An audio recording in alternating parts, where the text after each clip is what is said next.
আচ্ছা, এরপরে আমাদের আমরা এই স্লাইডে যেটা দেখছি এখানে যেটা সাধারণত আমাদের স্টুডেন্টদের মধ্যে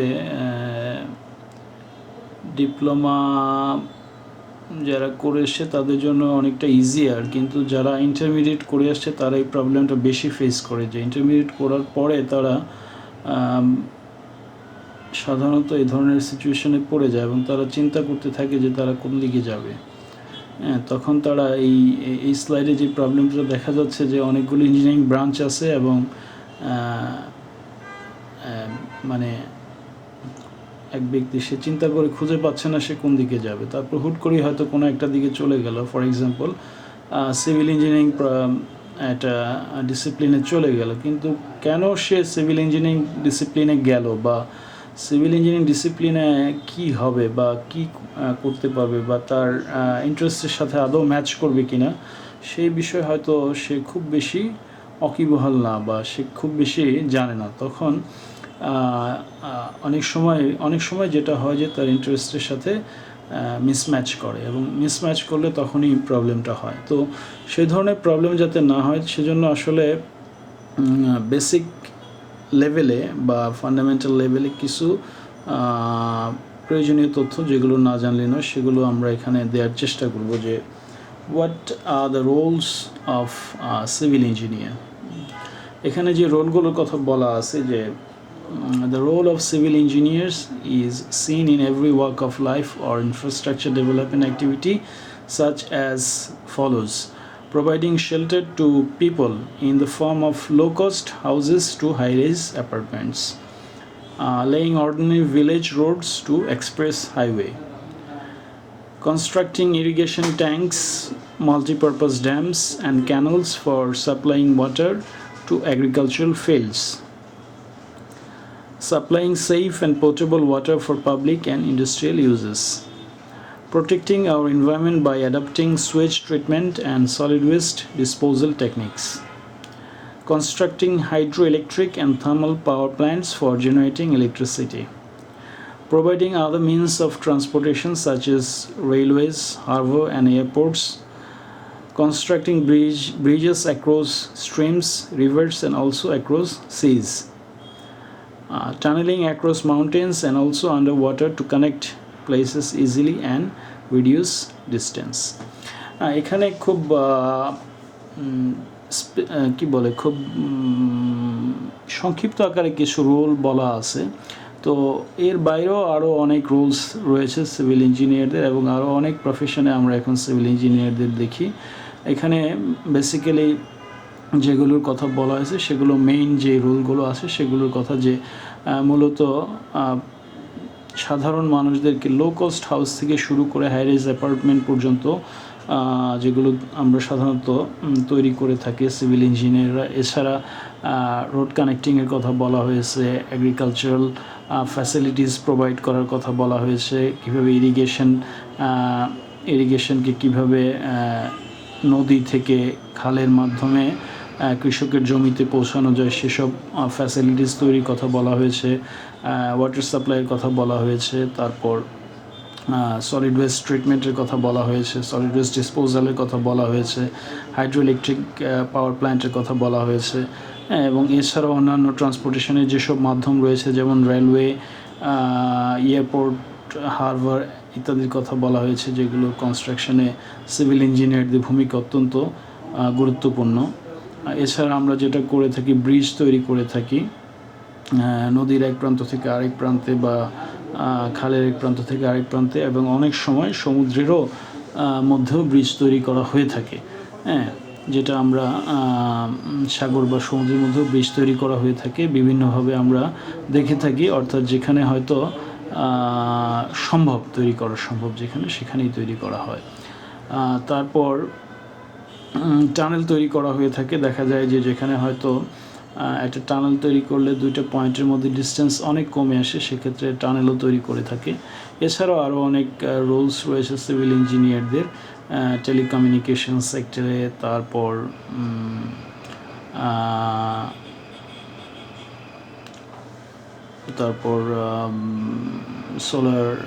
সোলার এনার্জি, উইন্ড পাওয়ার, এনার্জি, রিনিউয়েবল এনার্জি ইত্যাদি তৈরির ক্ষেত্রে বা এনভায়রনমেন্টাল বিভিন্ন সেক্টরে সিভিল ইঞ্জিনিয়ারদের গুরুত্বপূর্ণ ভূমিকা রয়েছে।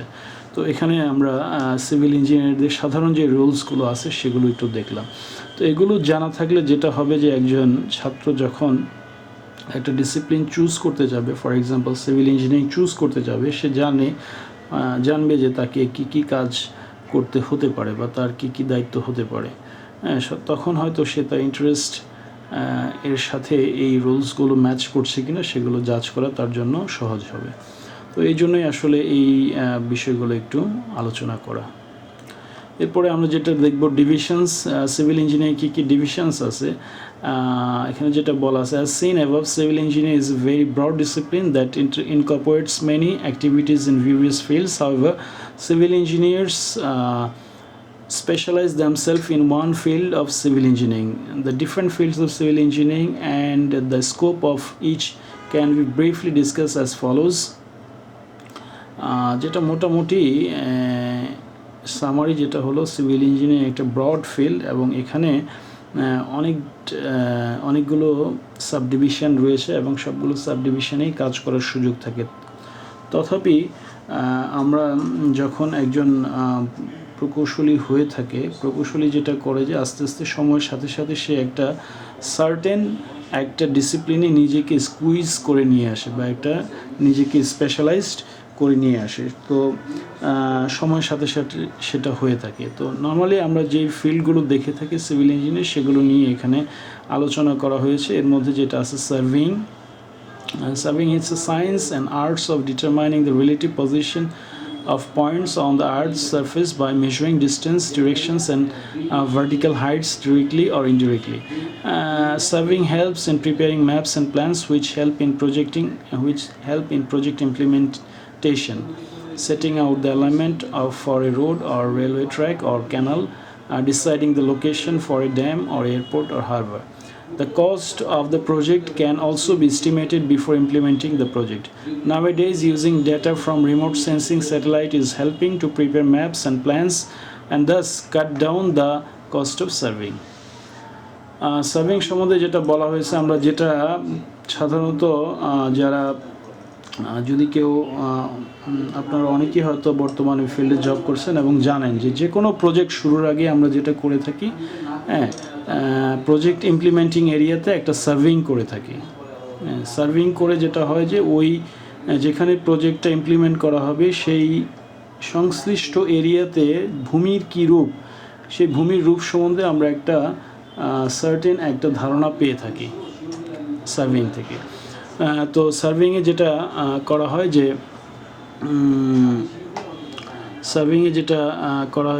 একটা মূলত প্ল্যান তৈরি করা হয় একটা এরিয়ার বা ম্যাপ তৈরি করা হয় এবং সেই ম্যাপ থেকে আমরা তখন ডিসিশন নিতে পারি যে আমাদের প্রজেক্ট ইমপ্লিমেন্ট করতে কোথায় কোথায় বাধা আসতে পারে বা আমাদের প্রজেক্টের ইমপ্লিমেন্ট করতে হলে কিভাবে আমাদের প্রজেক্টের যে ডিজাইন আছে বা প্রজেক্টের যে প্ল্যান আছে সেটাকে কোনো চেঞ্জ করতে হবে কিনা বা ভূমিতে কোনো চেঞ্জ আনতে হবে কিনা ইত্যাদি বিভিন্ন বিষয়ে আমরা ডিসিশন নিতে পারি। সার্ভেইংয়ের অনেক আধুনিক টেকনিক বর্তমানে বের হয়েছে, যেগুলো আমরা রিমোট সেন্সিংয়ে দেখে থাকি। রিমোট সেন্সিংয়ের মাধ্যমে আমরা যেটা করে থাকি যে প্রকৃতপক্ষে ফিল্ডে না যেয়েও আমরা ওই একটা সংশ্লিষ্ট এরিয়ার ভূমির কী অবস্থা সেটা বের করতে পারি ডিজিটাল টেকনোলজি ইউজের মাধ্যমে। আচ্ছা, এরপরে যেটা আমাদের আছে জিও টেকনিক্যাল ইঞ্জিনিয়ারিং, যেটা আমরা সাধারণত সয়েলের সাথে রিলেটেড বা সয়েল মেকানিক্স। এখানে আমরা যেটা করে থাকি যে একটা স্ট্রাকচার যখন তৈরি করা হবে সেই স্ট্রাকচারের যে টোটাল লোড, সেই টোটাল লোড সাধারণত সয়েলে ট্রান্সফার করা হয় এবং সয়েলে ট্রান্সফার করার জন্য আমরা ফাউন্ডেশন ইউজ করে থাকি। তো সেই ফাউন্ডেশনের মাধ্যমে সয়েলে যখন লোডটা ট্রান্সফার হবে সেই সয়েল সাফিসিয়েন্টলি ক্যাপেবল কিনা সেটা সাধারণত জিওটেকনিক্যাল ইঞ্জিনিয়ারিংয়ে আমরা শিখে থাকি, বা সয়েলের বেয়ারিং ক্যাপাসিটি কীভাবে বের করা যাবে সেগুলো আমরা শিখে থাকি। কীভাবে কোন ফাউন্ডেশনকে কোথায় ইউজ করা যাবে সেগুলো আমরা জিওটেকনিক্যাল ইঞ্জিনিয়ারিংয়ে দেখে থাকি। এরপরে যেটা আছে স্ট্রাকচারাল ইঞ্জিনিয়ারিং যেটা করা হয় যে বিভিন্ন যেসব স্ট্রাকচারাল কম্পোনেন্ট আছে যেমন ফাউন্ডেশন, কলাম, বিম, স্ল্যাব এক্সেট্রা, এগুলোর সাইজ কত হবে, এগুলোর ভিতরে কী ধরনের রিইনফোর্সমেন্ট আমরা ইউজ করব, রিইনফোর্সমেন্টগুলো কত পরপর ইউজ করব, কোন সাইজের রিইনফোর্সমেন্ট ইউজ করব ইত্যাদি বিষয়ে আলাপ আলোচনা করা হয় এবং সেগুলো কিভাবে নির্ণয় করা যাবে সেগুলো শেখানো হয় স্ট্রাকচারাল ইঞ্জিনিয়ারিং ডিভিশনে। ট্রান্সপোর্টেশন ইঞ্জিনিয়ারিং যেটা করা হয়, ট্রান্সপোর্টেশন ইঞ্জিনিয়ারিংয়ে roadways, railway, highway, airway, waterway ইত্যাদিতে কিভাবে এক প্রান্ত থেকে আরেক প্রান্তে মানুষকে কানেক্ট করা যাবে সেই সম্বন্ধে ধারণা দেওয়া হয়। ট্রান্সপোর্টেশন ফ্যাসিলিটি প্রোভাইড করার জন্য যেগুলো প্রয়োজন হবে, যেমন রোডসওয়ের উইথ কত হবে, কার্ভ কয়টা লেন হবে, কোথায় কতটুকু কার্ভ হবে, কার্ভের কতটুকু রাইজ হবে, কতটুকু ফল হবে ইত্যাদি এগুলো শেখানো হয়, বা কার্ভের অ্যাঙ্গেল কতটুকু হবে ইত্যাদি বিভিন্ন ফ্যাসিলিটিস কীভাবে আমরা প্রোভাইড করার জন্য কীভাবে ফ্যাসিলিটিসগুলো ডিজাইন করব সেগুলো ট্রান্সপোর্টেশন ইঞ্জিনিয়ারিংয়ে শেখানো হয়। বা একটা রোডে যদি সিগন্যাল থাকে সেই সিগন্যালগুলো আমরা কীভাবে ডিজাইন করব। এছাড়া রোড ছাড়া যদি যেটা রেলওয়ে আছে, রেলওয়েতে কীভাবে রেলের ট্র্যাক কীভাবে ডিজাইন করব, রেলের সিগন্যাল কীভাবে ডিজাইন করব ইত্যাদি বিভিন্ন বিষয়ে ট্রান্সপোর্টেশনে ডিটেল নলেজ আমরা পেতে পারি ট্রান্সপোর্টেশন ইঞ্জিনিয়ারিং। এরপর রয়েছে ওয়াটার সাপ্লাই স্যানিটারি ইঞ্জিনিয়ারিং, যেটা আসলে এনভায়রনমেন্টাল ইঞ্জিনিয়ারিংয়ের মধ্যেও পড়ে থাকে। ওয়াটার সাপ্লাই স্যানিটারি ইঞ্জিনিয়ারিং সাধারণত একটা এরিয়াতে টোটাল ওয়াটার সাপ্লাই আমাদেরকে ক্যালকুলেট কীভাবে করতে পারি এবং সেই ওয়াটার কীভাবে সাপ্লাই করতে পারি, ওয়াটার সাপ্লাই করতে হলে কী কী ট্রিটমেন্ট প্রসেস আমাদেরকে করতে হবে এবং সেই ট্রিটমেন্ট প্রসেসের জন্য আমাদের সংশ্লিষ্ট কী কী স্ট্রাকচারের বা ফ্যাসিলিটিস বা ইনফ্রাস্ট্রাকচার দরকার হবে প্রভৃত বিষয়ে সম্যক ধারণা দেওয়া হয়ে থাকে ওয়াটার সাপ্লাই এবং স্যানিটেশন ইঞ্জিনিয়ারিং। এছাড়াও বিল্ডিং ম্যাটেরিয়ালস এবং কনস্ট্রাকশন টেকনোলজি রয়েছে, যেগুলোতে বিল্ডিং ম্যাটেরিয়ালস সম্বন্ধে কোন কনস্ট্রাকশনের জন্য আমাদের কী ম্যাটেরিয়ালস প্রয়োজন হবে সেই সম্বন্ধে ধারণা আমরা পেয়ে থাকি, বা কীভাবে আমরা ম্যাটেরিয়ালস টেস্ট করতে পারবো, ম্যাটেরিয়ালসের কোয়ালিটি জাজ করতে পারবো সেই বিষয়ে ধারণা দেওয়া হয়ে থাকে এবং সেগুলো আমরা কীভাবে টেস্ট করতে পারবো সেই বিষয়ে আমরা ধারণা পেয়ে থাকি। আচ্ছা, এরপরে আমরা যেটা দেখবো ইঞ্জিনিয়ারিং মেকানিক্স কী জিনিস। এটা বলা আছে, it is a branch of applied sciences that describes and predicts the state of rest or of uniform motion of bodies under the action of forces. Engineering mechanics deals with the application of principles of mechanics and different laws in a systematic manner. আচ্ছা, মোটামুটি summary যেটা হলো যে একটা বস্তু যদি স্থির অবস্থায় থাকে বা গতিশীল অবস্থায় থাকে তাহলে এর মধ্যে যদি কোনো ফোর্স অ্যাপ্লাই করা হয় তাহলে তার মোশনে কী ধরনের চেঞ্জ আসতে পারে সেই সম্বন্ধে যেখানে ডিসকাস করা হয়ে থাকে সেটাই হচ্ছে ইঞ্জিনিয়ারিং মেকানিক্স ডিভিশন। তো ইঞ্জিনিয়ারিং মেকানিক্সের যেসব রুলস বা যেসব ল আছে সেই রুলস বা ল দিয়ে সাধারণত এই বডি কীভাবে তার অবস্থার পরিবর্তন ঘটবে সেই রুলস বা ল দিয়ে সেগুলো আমরা ইঞ্জিনিয়ারিং মেকানিক্সে শিখে থাকি। এরপর ইঞ্জিনিয়ারিং মেকানিক্সে একটা ক্লাসিফিকেশন এখানে দেখানো আছে। ইঞ্জিনিয়ারিং মেকানিক্সকে আমরা দুই ভাগে ভাগ করতে পারি নর্মালি, মেকানিক্স অফ সলিড এবং mechanics of fluid. Mechanics of ফ্লুইডে যেটা হয় যে বিভিন্ন ধরনের ফ্লুইড আমরা আছে, যেমন ideal fluid, viscous fluid, incompressible fluid. বিভিন্ন ফ্লুইড কীভাবে তারা বিহেভ করবে বিভিন্ন রকম কন্ডিশনে সেই সম্বন্ধে ধারণা দেওয়া হয়ে থাকে। আর মেকানিক্স অফ সলিডকে আবার দুই ভাগে ভাগ করা যায়, মেকানিক্স অফ রিজিড বডিজ এবং mechanics of deformable bodies. Rigid body বলতে আমরা বুঝি যেটা ভঙ্গুর, খুব সহজেই যেটা ভঙ্গুর বা ভেঙে যায় সেই ধরনের বস্তুর যেই মেকানিক্স সেটা হচ্ছে মেকানিক্স অফ রিজিড বডিজ। এবং মেকানিক্স অফ ডিফর্মেবল বডিজ বলতে আমরা বুঝি যেটা ডিফর্ম হতে পারে বা যেটা নমনীয় হতে পারে সেই ধরনের বডিজ যদি থাকে তাহলে তার মেকানিক্স কী হবে সেটা আমরা ডিসকাস করে থাকি। তো ডিফর্মেবল বডিজের মধ্যে যেটা আছে যেমন স্টিল বার হচ্ছে একটা ডিফর্মেবল বডিজ এবং তার মেকানিক্স কী হবে সেটা এখানে আলোচনা করা হয়। বা রিজিড বডির মধ্যে যেটা পড়ে যেমন গ্লাস একটা রিজিড বডিজ, তো গ্লাসের মেকানিক্স কী হবে সেটা মেকানিক্স অফ রিজিড বডিজে আলোচনা করা হয়ে থাকে।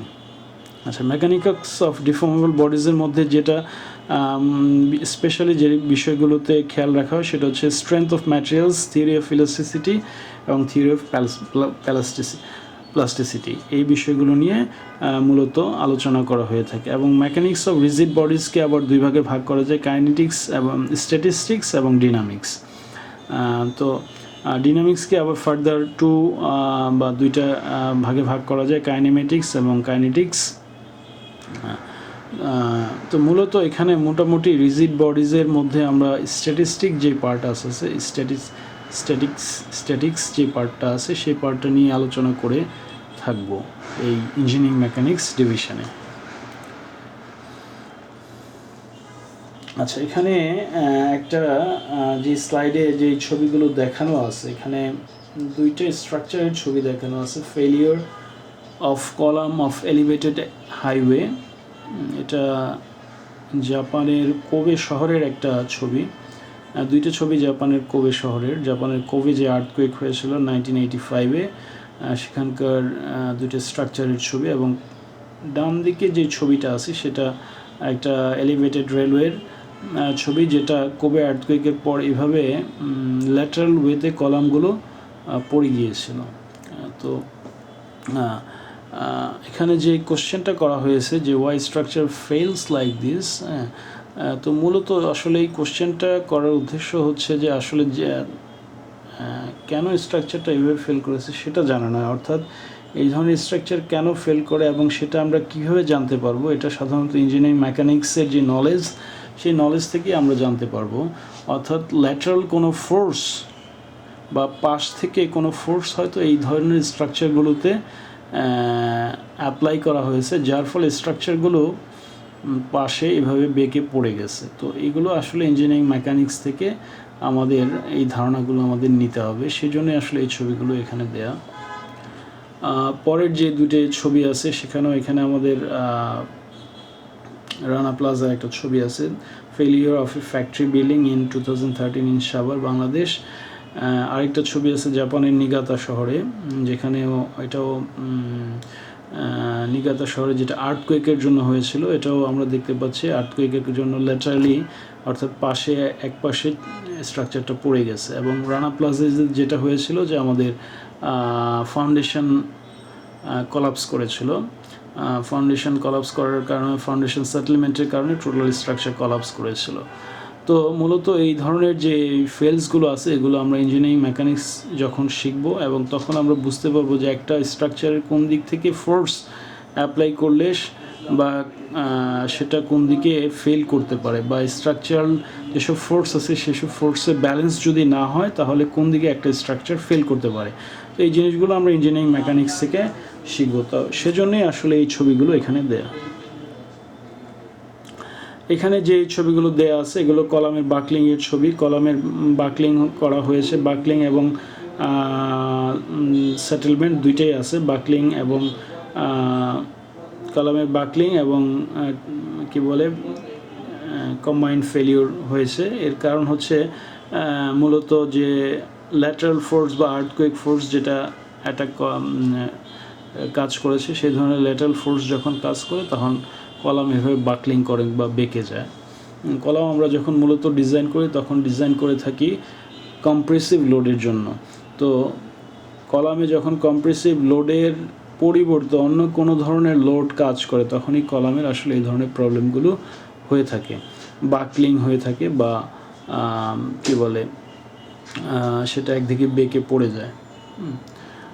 তো মূলত এগুলো আসলে কোবে আর্থকুইক, যেটা জাপানের কোবে আর্থকুইক 1985-এ হয়েছিল, সেই আর্থকুইকের কিছু ছবি এখানে দেখানো হয়েছে। আচ্ছা, তারপরে যেটা বলা হয়েছে is concrete our enemy, concrete কি আমাদের শত্রু, বা তাহলে কেন এই যে এত স্ট্রাকচার ফেল করছে এবং এই যে এত যারা স্ট্রাকচার ইউজ করে থাকে থার্ড পার্টি যারা, অর্থাৎ আমরা যারা মানুষ আছি তাদের এত ক্ষতি হচ্ছে, এর জন্য কি কংক্রিট দায়ী? আসলে কংক্রিট দায়ী নয়, কোনো দায়ী আসলে আমরা নিজেরাই। কারণ আমরা আমাদের যদি প্রপার স্ট্রাকচারাল নলেজ না থাকে এবং মেকানিক্সের নলেজ যদি প্রপারলি না থাকে এবং স্ট্রাকচার যখন আমরা ডিজাইন করব সেই ডিজাইন ফেজে যদি আমরা প্রপারলি স্ট্রাকচারগুলো ডিজাইন করতে না পারি, তাহলে আসলে এই ধরনের ক্যাটাস্ট্রফিক ফেলিওর আমরা দেখে থাকি। এবং এই ধরনের ক্যাটাস্ট্রফিক ফেলিওর যাতে অ্যাভয়েড করতে পারি, সেজন্যই আমাদের ইঞ্জিনিয়ারিং মেকানিক্সের নলেজ প্রপারলি থাকা উচিত। এরপরে কিছু ইম্পর্টেন্ট কিছু ডেফিনিশনস আছে, সেগুলো আমরা দেখব। Particle, rigid body, deformable body ইত্যাদি। পার্টিকেল কাকে বলে? A particle is a body of uniformly small a particle is a body of infinitely small volume and the inner mass of a body is assumed to be concentrate at a point. আচ্ছা, particle সাধারণত আমরা বলে থাকি খুবই ছোট ভলিউমের কোনো একটা মাসকে, যার টোটাল ওজন হয়তো কোনো একটা পয়েন্ট দিয়েই পাস করে, একটা পয়েন্ট থেকেও ছোট হয়ে থাকে, সে ধরনের একটা মাসকে আমরা পার্টিকেল বলে থাকি, যার টোটাল ওজন একটা পয়েন্ট দিয়ে পাস করবে। আচ্ছা, রিজিড বডি আমরা বলে থাকি it is one which does not alter its shape or size or the distance between any two points on the body does not change on the application of external forces. আচ্ছা, এটাকে যদি summary করি, rigid body হচ্ছে এমন একটা body যেটাতে আমরা যদি কোনো ফোর্স অ্যাপ্লাই করি, তাহলে সেই বডির দুইটা পয়েন্টের মধ্যে ডিস্টেন্স কখনোই বাড়বেও না, কমবেও না। দুইটা পয়েন্টের মধ্যে ডিস্টেন্স যা ছিল তাই থাকবে। হয়তো সেটা ডিস্টেন্স হয়তো কোনো কারণে এর সাইজ বা শেপ চেঞ্জ করতে না পারলে, খুব বেশি লোড যদি আমরা অ্যাপ্লাই করি, সেটা হয়তো ভেঙে যাবে, কিন্তু সেটা দুইটা পয়েন্টের মাঝে যে ডিস্টেন্স আছে বা এর যে শেপ বা সাইজ, কখনোই সেটা পরিবর্তন হবে না। এই ধরনের বডিকে আমরা বলে থাকি রিজিড বডি। রিজিড বডির একটা এক্সাম্পল হচ্ছে গ্লাস হচ্ছে একটা rigid body. In a certain way আমরা কংক্রিটকেও বলতে পারি রিজিড বডি। কংক্রিট, যদিও কংক্রিটের মধ্যে কিছু ইলাস্টিসিটি শো করে থাকে, কংক্রিট কিছু, তবে সেই ইলাস্টিসিটির পরিমাণ খুব কম। যাই হোক, আফটার ফর লং, যখন লোডের পরিমাণ খুব বেড়ে যায়, তখন আসলে কংক্রিট আর ইলাস্টিক বডি থাকে না, তখন সেটা রিজিড বডি হয়ে যায়। যাই হোক, রিজিড বডির পারফেক্ট এক্সাম্পল যদি আমরা বলতে চাই, সেটা হচ্ছে গ্লাস। আচ্ছা, এরপরে যেটা আছে deformable body, it is one which alter its shape or size or the distance between any two points on the body changes on the application of external forces. অর্থাৎ যখন কোনো এক্সটার্নাল কোনো ফোর্স যখন apply করা হবে, তখন তার shape বা সাইজ চেঞ্জ হবে, এবং দুইটা বিন্দুর মধ্যে যে দূরত্ব, ওই বডির দুইটা বিন্দুর মধ্যে যে দূরত্ব, সেই দূরত্ব বাড়তে পারে বা কমতে পারে। এই ধরনের বস্তুকে আমরা বলে থাকি ডিফর্মেবল বডি। তো এই ডেফিনেশনগুলো আপনারা খেয়াল রাখবেন, particle, rigid body, deformable body, এগুলো আমাদের পরবর্তীতে হয়তো কাজে লাগবে ইনশাল্লাহ। আচ্ছা, এরপরে যেটা আমরা দেখব, ফোর্স কাকে বলে। According to Newton's law, force is defined as an action or agent which changes or tend to change the state of rest or of uniform motion of a body in a straight line. আচ্ছা, এখানে ফোর্সের খুব চমৎকার একটা definition দেয়া আছে, যে force হচ্ছে এমন একটা অ্যাকশন বা এজেন্ট যেটা কোনো একটা স্থির বা একটা গতিশীল বস্তুর অবস্থার পরিবর্তন করে বা করতে চায়। সরল পথে বা সোজা পথে, তাকে আমরা ফোর্স বলে থাকি। এমন একটা অ্যাকশন বা এজেন্ট যেটা কোনো স্থির বা গতিশীল বস্তুর অবস্থার পরিবর্তন করে বা করতে চায় সহজ বা সরল পথে, সেটাকে আমরা বলে থাকি ফোর্স। এটা নিউটনের সূত্র অনুযায়ী। আচ্ছা, ইউনিট অফ ফোর্স যেটা বলা আছে এমকেএস পদ্ধতিতে ফোর্সের ইউনিট হচ্ছে কিলোগ্রাম ফোর্স, কেজিএফ বলি আমরা, বা এসআই পদ্ধতিতে ফোর্সের ইউনিট হচ্ছে নিউটন, বা আমরা সংক্ষেপে এটাকে এন দিয়ে ডিনোট করে থাকি।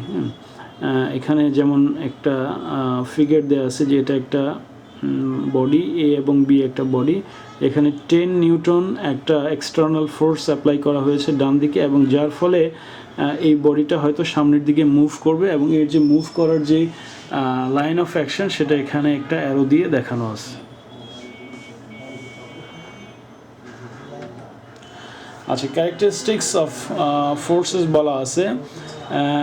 একটা ফোর্সের কী কী ক্যারেক্টারিস্টিক্স থাকতে পারে, বা আমরা কিভাবে বুঝবো যে এটা একটা ফোর্স, হ্যাঁ, বা একটা ফোর্সকে আমরা কিভাবে চিনবো, এই নিচের ক্যারেক্টারিস্টিক্সগুলো দিয়ে আমরা চিনবো। These are ones which help in understanding a force completely, representing a force, and also distinguish one force from another. A force is a vector quantity. It has four important characteristics which can be listed as follows. Magnitude, it can be denoted as 10 kgf or 100 Newton. Point of application, it indicates the point on the body on which the force acts. Line of action, the arrowhead placed on the line representing the direction represented. Direction, it is represented by a coordinate or cardinal system. আচ্ছা, একটা force মূলত চারটা important point থাকবে, তার একটা magnitude বা একটা মান থাকবে। এটাকে আমরা যে কোনো একটা মান দিয়ে হয়তো বলতে পারবো যে এটা হচ্ছে 100 নিউটন বা 10 কেজি ফোর্স বা 100 কেজি ফোর্স, যাই হোক, এটা একটা মান থাকতে হবে, ফোর্সের একটা মান থাকতে হবে। এবং ফোর্সটা যে কোনো একটা বস্তুতে যখন আমরা কাজ করব সেটা একটা পয়েন্ট অফ অ্যাপ্লিকেশন বা এটা কাজ করার একটা পয়েন্ট থাকবে। এটা একটা ফোর্স সাধারণত একটা পয়েন্ট দিয়ে কাজ করে থাকে, হ্যাঁ, তো এটা একটা সার্টেন একটা পয়েন্ট থাকবে। এবং এই যে ফোর্সটা কাজ করলো একটা পয়েন্টে, সেটা কাজ করার ফলে এই কোনো একটা বস্তু হয়তো তার অবস্থান থেকে সরে যাবে বা তার অবস্থার পরিবর্তন ঘটবে। তো সেটা পরিবর্তন যে ঘটবে তার একটা লাইন অফ অ্যাকশন থাকবে বা পরিবর্তন ঘটার একটা রাস্তা থাকবে, সেটাকে আমরা বলে থাকি লাইন অফ অ্যাকশন। যেটা আগের স্লাইডে অর্থাৎ এই স্লাইডে এই যে আমরা অ্যারোটা দেখতে পাচ্ছি, এইখানে যদি 10 নিউটন ফোর্স অ্যাপ্লাই করা হয় এই বিন্দুতে, তাহলে এই যে বস্তুটা আছে এ এবং বি, যে বস্তুটা আছে সেই বস্তুটা সামনের দিকে যাবে এবং সেটা যাবে এই যে একটা ড্যাশ লাইন আছে, ডটেড লাইন, সেই ডটেড লাইন বরাবর। এটাকে আমরা বলতেছি লাইন অফ অ্যাকশন। এবং এখানে এই যে ফোর্সটা অ্যাপ্লাই করা হয়েছে তা সেটা একটা পয়েন্টের মধ্যে দিয়ে অ্যাপ্লাই করা হয়েছে, এ পয়েন্টে, সেটাকে আমরা বলতেছি পয়েন্ট অফ অ্যাকশন। এবং এই ফোর্সের একটা মান বা ম্যাগনিটিউড দেখতে পাচ্ছি আমরা।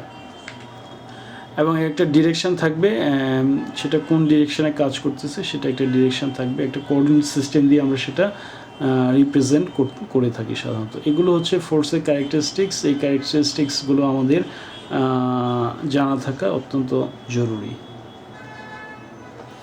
তো মূলত এগুলো ছিল আমাদের আজকের যে প্রথম ক্লাস, সেই ক্লাসের ম্যাটেরিয়াল। আমরা মোটামুটি খুব ফান্ডামেন্টাল জিনিসগুলো আজকে এখানে ডিসকাস করলাম। আমি আশা করছি যে এগুলো বুঝতে আপনাদের কারোরই কোনো সমস্যা হবে না, এবং এগুলো দেখার পরে যদি কারো কোনো প্রবলেম থাকে অবশ্যই আমাকে ক্লাসে এগুলো আপনারা জিজ্ঞেস করবেন, ক্লাসে আমরা সেগুলো ডিসকাস করব। এবং এই ম্যাটেরিয়ালগুলো আমি পিডিএফ যে ফাইলগুলো আছে সেগুলো ইতিমধ্যেই ক্লাসে আপলোড করে দেওয়া হয়েছে। আপনারা সেই ম্যাটেরিয়ালগুলো ডাউনলোড করে নেবেন এবং যদি সম্ভব হয় সেগুলো প্রিন্ট করে আপনাদের সামনে রাখবেন, তাহলে এই ভিডিওগুলো বুঝতে আপনাদের আরও সহজ হবে। সবাইকে ধন্যবাদ।